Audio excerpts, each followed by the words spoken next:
प्रधानमंत्री शेष मन की बात कार्यक्रम ए वर्षर 72तम संस्करण सीधा प्रसारण आम शुणु। 2021 की शुरुआत होने जा रही है।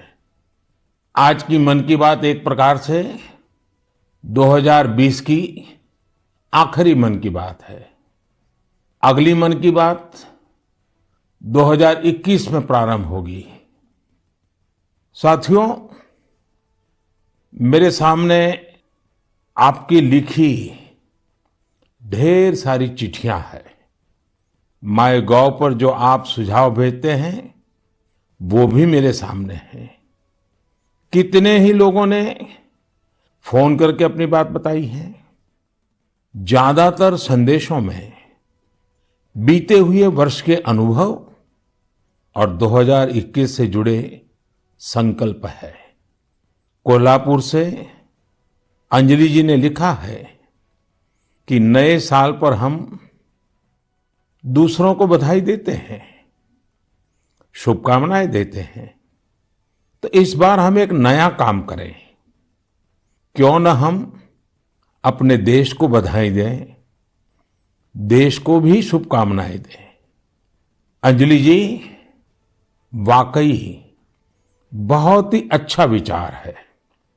हमारा देश 2021 में सफलताओं के नए शिखर छुए, दुनिया में भारत की पहचान और सशक्त हो, इसकी कामना से बड़ा और क्या हो सकता है। साथियों, नमो ऐप पर मुंबई के अभिषेक जी ने एक मैसेज पोस्ट किया है। उन्होंने लिखा है कि 2020 ने जो दिखा दिया, जो सिखा दिया, वो कभी सोचा ही नहीं था। कोरोना से जुड़ी तमाम बातें उन्होंने लिखी हैं। इन चिट्ठियों में, इन संदेशों में मुझे एक बात जो कॉमन नजर आ रही है, खास नजर आ रही है, वो मैं आज आपसे शेयर करना चाहूंगा। अधिकतर पत्रों में लोगों ने देश के सामर्थ्य, देशवासियों की सामूहिक शक्ति की भरपूर प्रशंसा की है। जब जनता कर्फ्यू जैसा अभिनव प्रयोग पूरे विश्व के लिए प्रेरणा बना, जब ताली थाली बजाकर देश ने हमारे कोरोना वॉरियर्स का सम्मान किया था, एकजुटता दिखाई थी, उसे भी कई लोगों ने याद किया है। साथियों, देश के सामान्य से सामान्य मानवी ने इस बदलाव को महसूस किया है। मैंने देश में आशा का एक अद्भुत प्रभाव भी देखा है। चुनौतियां खूब आई, संकट भी अनेक आए। कोरोना के कारण दुनिया में सप्लाई चेन को लेकर अनेक बाधाएं भी आई, लेकिन हमने हर संकट से नए सबक लिए। देश का नया सामर्थ्य भी पैदा हुआ। अगर शब्दों में कहना है तो इस सामर्थ्य का नाम है आत्मनिर्भरता। साथियों, दिल्ली में रहने वाले अभिनव बैनर्जी ने अपना जो अनुभव मुझे लिखकर भेजा है वो भी बहुत दिलचस्प है। अभिनव जी को अपनी रिश्तेदारी में बच्चों को गिफ्ट देने के लिए कुछ खिलौने खरीदने थे, इसलिए वो दिल्ली की झंडेवालान मार्केट गए थे। आप में से बहुत लोग जानते ही होंगे, ये मार्केट दिल्ली में साइकिल और खिलौनों के लिए जाना जाता है। पहले वहां महंगे खिलौना का मतलब भी इंपोर्टेड खिलौने होता था और सस्ते खिलौने भी बाहर से आते थे। लेकिन अभिनव जी ने चिट्ठी में लिखा है कि अब वहां के कई दुकानदार कस्टमर्स को ये बोल कर टॉयज बेच रहे हैं कि अच्छे वाला टॉय है क्योंकि ये भारत में बना है, मेड इन इंडिया है। कस्टमर्स भी इंडिया मेड टॉयज की ही मांग कर रहे हैं। यही तो है ये सोच में कितना बड़ा परिवर्तन। यह तो जीता जागता सबूत है देशवासियों की सोच में कितना बड़ा परिवर्तन आ रहा है, और वो भी एक साल के भीतर भीतर। इस परिवर्तन को आंकना आसान नहीं है। अर्थशास्त्री भी इसे अपने पैमानों पर तोल नहीं सकते। साथियों, मुझे विशाखापट्टनम से वेंकट मुरली प्रसाद जी ने जो लिखा है, उसमें भी एक अलग ही तरह का आइडिया है। वेंकट जी ने लिखा है, मैं आपको 2021 के लिए 2021 के लिए अपना एबीसी अटैच कर रहा हूं। मुझे कुछ समझ में नहीं आया कि आखिर एबीसी से उनका क्या मतलब है। तब मैंने देखा कि वेंकट जी ने चिट्ठी के साथ एक चार्ट भी अटैच कर रखा है। मैंने वो चार्ट देखा और फिर समझा कि एबीसी का उनका मतलब है आत्मनिर्भर भारत चार्ट, एबीसी। यह बहुत ही दिलचस्प है। वेंकट जी ने उन सभी चीजों की पूरी लिस्ट बनाई है जिन्हें वो प्रतिदिन इस्तेमाल करते हैं। इसमें electronics, stationery, self care items, उसके अलावा और भी बहुत कुछ शामिल है। वेंकट जी ने कहा है कि हम जाने अनजाने में उन विदेशी प्रोडक्ट्स का इस्तेमाल कर रहे हैं जिनके विकल्प भारत में आसानी से उपलब्ध है। अब उन्होंने कसम खाई है कि मैं उसी प्रोडक्ट का इस्तेमाल करूंगा जिनमें हमारे देशवासियों की मेहनत और पसीना लगा हो।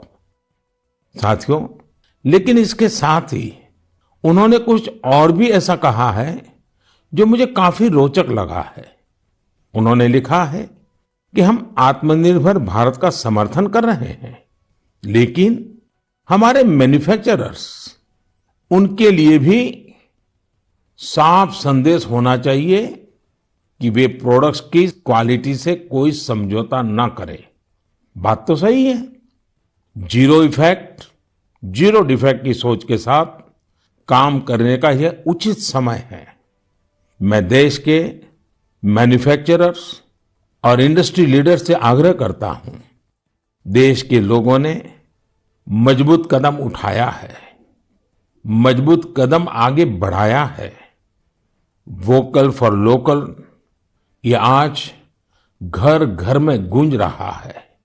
ऐसे में अब यह सुनिश्चित करने का समय है कि हमारे प्रोडक्ट्स विश्व स्तरीय हो। जो भी ग्लोबल बेस्ट हैं वो हम भारत में बनाकर दिखाएं। इसके लिए हमारे उद्यमी साथियों को आगे आना है, स्टार्टअप्स को भी आगे आना है। एक बार फिर मैं वेंकट जी को उनके बेहतरीन प्रयास के लिए बधाई देता हूं। साथियों, हमें इस भावना को बनाए रखना है, बचाए रखना है और बढ़ाते ही रहना है। मैंने पहले भी कहा है और फिर मैं देशवासियों से आग्रह करूंगा, आप भी एक सूची बनाएं। दिन भर हम जो चीजें काम में लेते हैं उन सभी चीजों की विवेचना करें और ये देखें कि अनजाने में कौन सी विदेश में बनी चीजों ने हमारे जीवन में प्रवेश कर लिया है। एक प्रकार से हमें बंदी बना दिया है। इनके भारत में बने विकल्पों का पता करें और ये भी तय करें कि आगे से भारत में बने, भारत के लोगों के मेहनत से, पसीने से बने उत्पादों का हम इस्तेमाल करें। आप हर साल न्यू ईयर रिजोल्यूशन लेते हैं। इस बार एक रिजोल्यूशन अपने देश के लिए भी जरूर लेना है। मेरे प्यारे देशवासियों, हमारे देश में आतताइयों से, अत्याचारियों से देश की हजारों साल पुरानी संस्कृति, सभ्यता, हमारे रीति रिवाज को बचाने के लिए कितने बड़े बलिदान दिए गए हैं। आज उन्हें याद करने का भी दिन है। आज के ही दिन गुरु गोविंद सिंह जी के पुत्रों साहिबजादे जोरावर सिंह और फतेह सिंह को दीवार में जिंदा चुनवा दिया गया था। अत्याचारी चाहते थे कि साहिबजादे अपनी आस्था छोड़ दे, महान गुरु परंपरा की सीख छोड़ दे, लेकिन हमारे साहिबजादों ने इतनी कम उम्र में भी गजब का साहस दिखाया, इच्छा शक्ति दिखाई। दीवार में चुने जाते समय पत्थर लगते रहे, दीवार ऊंची होती रही, मौत सामने मंडरा रही थी, लेकिन फिर भी वो टस से मस नहीं हुए। आज ही के दिन गुरु गोविंद सिंह जी की माता जी, माता गुजरी ने भी शहादत दी थी। करीब एक सप्ताह पहले श्री गुरु तेग बहादुर जी की भी शहादत का दिन था। मुझे यहाँ दिल्ली के गुरुद्वारा रकाबगंज जाकर गुरु तेग बहादुर जी को श्रद्धा सुमन अर्पित करने का, मत्था टेकने का अवसर मिला। इसी महीने श्री गुरु गोविंद सिंह जी से प्रेरित अनेक लोग जमीन पर सोते हैं। लोग श्री गुरु गोविंद सिंह जी के परिवार के लोगों के द्वारा दी गई शहादत को बड़ी भावपूर्ण अवस्था में याद करते हैं। इस शहादत ने संपूर्ण मानवता को, देश को नई सीख दी। इस शहादत ने हमारी सभ्यता को सुरक्षित रखने का महान कार्य किया। हम सब इस शहादत के कर्जदार हैं। एक बार फिर मैं श्री गुरु तेग बहादुर जी, माता गुजरी जी, गुरु गोविंद सिंह जी और चारों साहिबजादों की शहादत को नमन करता हूं। ऐसे ही अनेकों शहादतों ने भारत के आज के स्वरूप को बचाए रखा है, बनाए रखा है। मेरे प्यारे देशवासियों, अब मैं एक ऐसी बात बताने जा रहा हूं जिससे आपको आनंद भी आएगा और गर्व भी होगा। भारत में लेपर्ड्स यानी तेंदुओं की संख्या में 2014 से 2018 के बीच 60% से अधिक की बढ़ोतरी हुई है। 2014 में देश में लेपर्ड्स की संख्या लगभग 7,900 थी। वहीं 2019 में इनकी संख्या बढ़कर 12,852 हो गई। ये वही लेपर्ड्स हैं जिनके बारे में जिम कॉर्बेट ने कहा था, जिन लोगों ने लेपर्ड्स को प्रकृति में स्वच्छंद रूप से घूमते नहीं देखा, वो उसकी खूबसूरती की कल्पना ही नहीं कर सकते। उसके रंगों की सुंदरता और उसकी चाल की मोहकता का अंदाज नहीं लगा सकते। देश के अधिकतर राज्यों में, विशेषकर मध्य भारत में तेंदुओं की संख्या बढ़ी है। तेंदुए की सबसे अधिक आबादी वाले राज्यों में मध्य प्रदेश, कर्नाटका और महाराष्ट्र सबसे ऊपर है। यह एक बड़ी उपलब्धि है। तेंदुए पूरी दुनिया में वर्षों से खतरों का सामना करते आ रहे हैं। दुनिया भर में उनके हैबिटेट को नुकसान हुआ है। ऐसे समय में भारत ने तेंदुए की आबादी में लगातार बढ़ोतरी कर पूरे विश्व को एक रास्ता दिखाया है। आपको इन बातों की भी जानकारी होगी कि पिछले कुछ सालों में भारत में शेरों की आबादी बढ़ी है, बाघों की संख्या में भी वृद्धि हुई है, साथ ही भारतीय वन क्षेत्र में भी इजाफा हुआ है। इसकी वजह यह है कि सरकारी नहीं बल्कि बहुत से लोग, सिविल सोसाइटी, कई संस्थाएं भी हमारे पेड़ पौधों और वन्य जीवों के संरक्षण में जुटी हुई हैं। वे सब बधाई के पात्र हैं। साथियों, मैंने तमिलनाडु के कोयम्बटूर में एक हृदयस्पर्शी प्रयास के बारे में पढ़ा। आपने भी सोशल मीडिया पर इसके विजुअल्स देखे होंगे। हम सब ने इंसानों वाली व्हीलचेयर देखी है, लेकिन कोयम्बटूर की एक बेटी गायत्री ने अपने पिताजी के साथ एक पीड़ित डॉग के लिए व्हीलचेयर बना दी। यह संवेदनशीलता प्रेरणा देने वाली है और यह तभी हो सकता है जब व्यक्ति हर जीव के प्रति दया और करुणा से भरा हुआ हो। दिल्ली एनसीआर और देश के दूसरों शहरों में ठिठुरती ठंड के बीच बेघर पशुओं की देखभाल के लिए कई लोग बहुत कुछ कर रहे हैं। वे उन पशुओं के खाने पीने और उनके लिए स्वेटर और बिस्तर तक का इंतजाम करते हैं। कुछ लोग तो ऐसे हैं जो रोजाना सैकड़ों की संख्या में ऐसे पशुओं के लिए भोजन का इंतजाम करते हैं। ऐसे प्रयास की सराहना होनी चाहिए। कुछ इसी प्रकार के नेक प्रयास उत्तर प्रदेश के कौशाम्बी में भी किए जा रहे हैं।